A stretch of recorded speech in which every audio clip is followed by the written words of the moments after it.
débrief du match, c'était contre le Barça. Donc le Barça qui a fait le nécessaire, le Barça qui a fait le taf et revient à 3 points du Real Madrid. Donc 4-2 avec un triplé de Lewandowski et un but de Lamine Yamal. Match très compliqué en première mi-temps, vraiment très compliqué. Ce Barça est toujours dans le risque, toujours en train d'essayer de s'aligner, toujours en train de jouer la ligne du hors-jeu. Du coup en première mi-temps on s'est vraiment fait peur, on s'est fait prendre dans le dos pendant plusieurs fois. On a encaissé 2 buts. Malheureusement, on n'a jamais pu garder le score en première mi-temps. Au final, tu retournes dans les vestiaires quand même avec un but d'avance, ce qui a été une bonne réussite, hein, ça c'est sûr. Au vu de comment le match a démarré et s'est aussi déroulé en première mi-temps, c'est juste un exploit de partir à la mi-temps avec un but d'avance. Au final, tu reviens en deuxième mi-temps avec beaucoup de maîtrise, hein. Vraiment, la deuxième mi-temps du Barça, j'ai beaucoup aimé. Le Barça a mis le pied sur le ballon, le Barça a privé le jeu à Celta Vigo. Le Barça a réussi à marquer un 4e but de la part de Lewandowski. Donc Lewandowski, vraiment, j'ai beaucoup aimé son match. Donc il a fait un match exceptionnel. En tout cas, au niveau des buts, il a mis 3 buts, un péno et 2 autres buts magnifiques. Lamine Yamal aussi qui a été correct aujourd'hui, vraiment dans les provocations, dans les dribbles. On l'a pas trouvé très incisif aujourd'hui. Mais bon, il a quand même fait son match, il a marqué son but.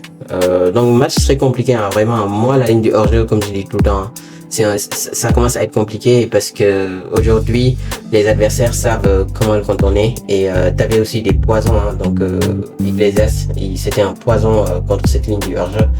Jutla aussi, il a été plus que correct. Donc ils nous ont fait beaucoup mal en première mi-temps, avec des courses dans le dos, avec une défense qui était vraiment aux abois. C'était extrêmement compliqué, hein, pour la défense de savoir ce qu'il faut faire, soit de reculer, soit d'avancer. Sachant que le pressing le pressing était pas du tout aujourd'hui. En deuxième mi-temps, quand même, tout a été corrigé. Je sais pas ce que Flick leur a dit, mais en tout cas, ça a eu son effet. Dans tous les cas, la première mi-temps aujourd'hui, vraiment, on a eu un spectacle exceptionnel.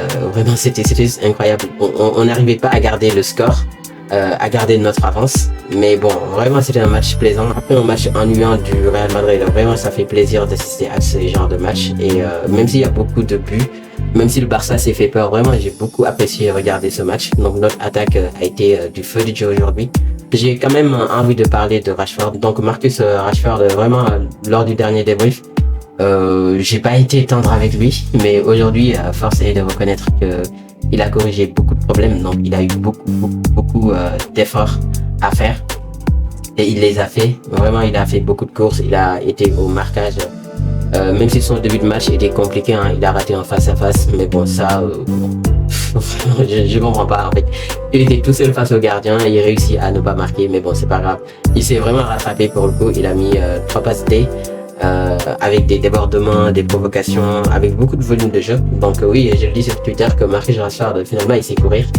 Et oui, effectivement, il sait courir. Et aujourd'hui, vraiment, il n'a pas du tout laissé en galère Baldé.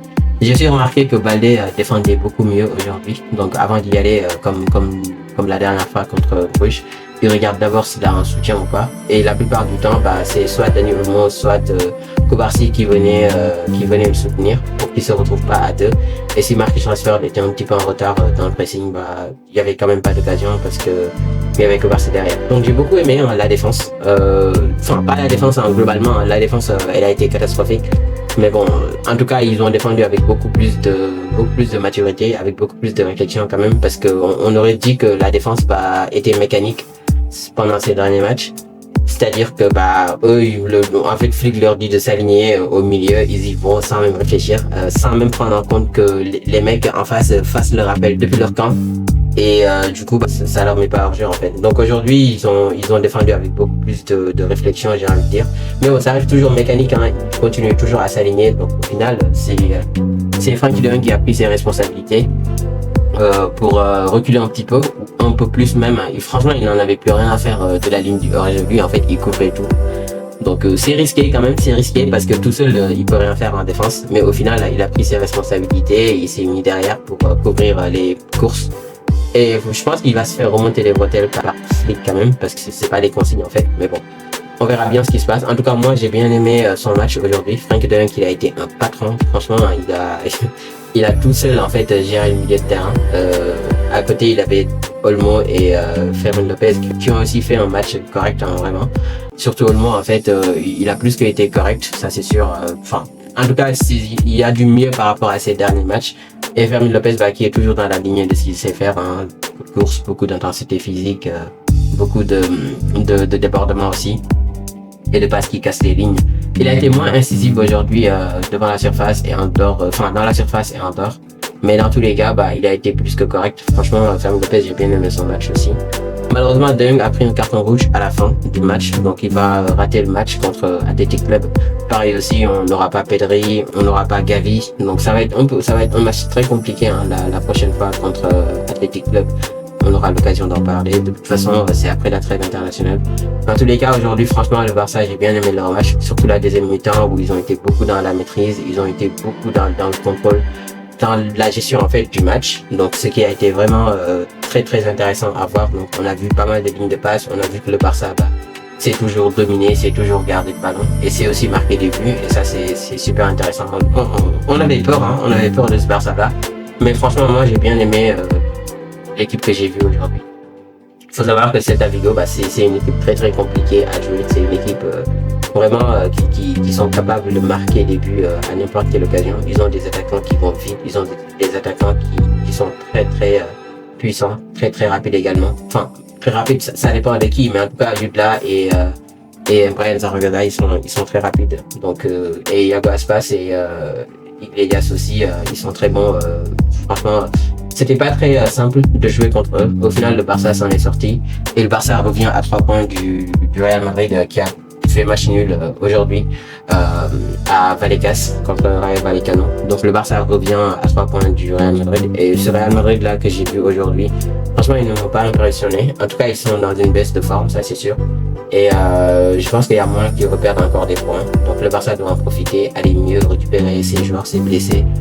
Et puis aller chercher en fait la première place de la Liga. De toute façon la Liga n'est pas encore perdue. Ça c'est sûr, la Liga n'est pas encore perdue, on n'est que à la 11e journée je crois, ou 12e journée, et donc le Barça est à 3 points du Real Madrid. Je pense qu'il y a toujours moyen de moyenner et d'aller chercher à revenir.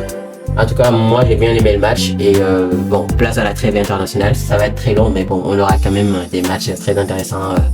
Donc voilà, en tout cas, si vous m'avez suivi jusqu'ici, merci beaucoup. Si vous venez aussi de tomber sur cette vidéo, abonnez-vous, partagez la vidéo à vos proches et vive le football et vive le Barça.